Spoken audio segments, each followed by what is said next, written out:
कभी कभी ऐसा होता है ना कि कोई एक टॉपिक दिमाग में आता है और बस हम उसमें खो जाते हैं। आज हम इसी कमाल के जुनूनी फोकस के पीछे की साइकोलॉजी को समझने वाले हैं कि आखिर ये होता कैसे है। रात के 3 बजे हैं और दिमाग एक ऐसे टॉपिक में डूबा हुआ है जिसके बारे में शायद कल तक पता भी नहीं था। ये एहसास बहुतों को होता है ना। कोई चीज़ अचानक से आती है और दिमाग पर छा जाती है।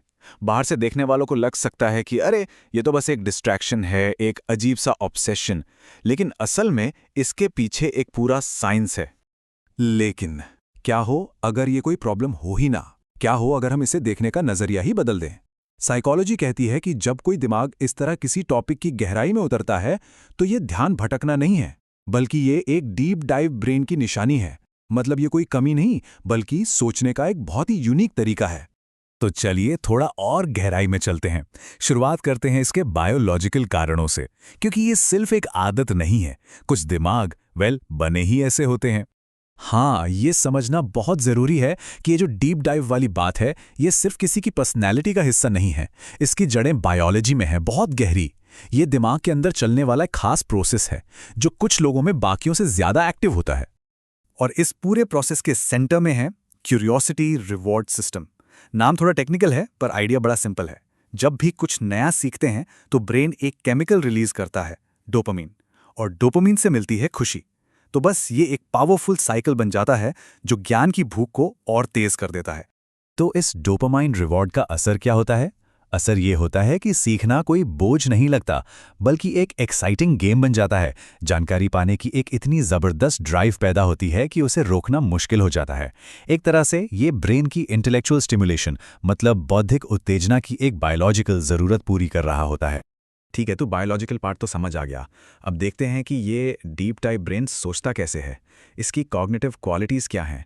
क्योंकि ये सिर्फ तेज़ सोचने की बात नहीं है, ये बहुत गहरा सोचने की बात है। इस तरह की सोच के लिए एक शब्द है हाइपर कनेक्टिविटी। मतलब दिमाग तब तक चैन से नहीं बैठता जब तक वो हर चीज को जोड़कर एक पूरी बड़ी पिक्चर ना देख ले।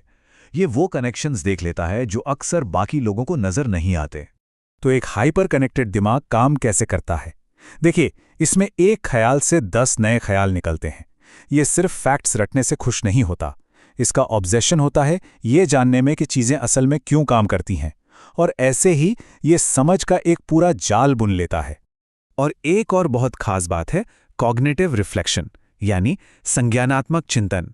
मतलब जहां ज्यादातर लोग किसी चीज का पहला सरफेस लेवल जवाब मान लेते हैं, ये दिमाग नेचुरली उस पर सवाल उठाता है।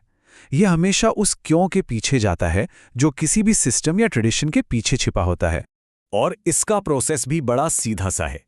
पहले कोई सतही जानकारी सामने आती है, फिर दिमाग तुरंत पूछता है लेकिन ऐसा है क्यों, और बस फिर ये उन डिटेल्स और पॉसिबिलिटीज पर काम करना शुरू कर देता है जिन्हें बाकी लोग अक्सर मिस कर जाते हैं।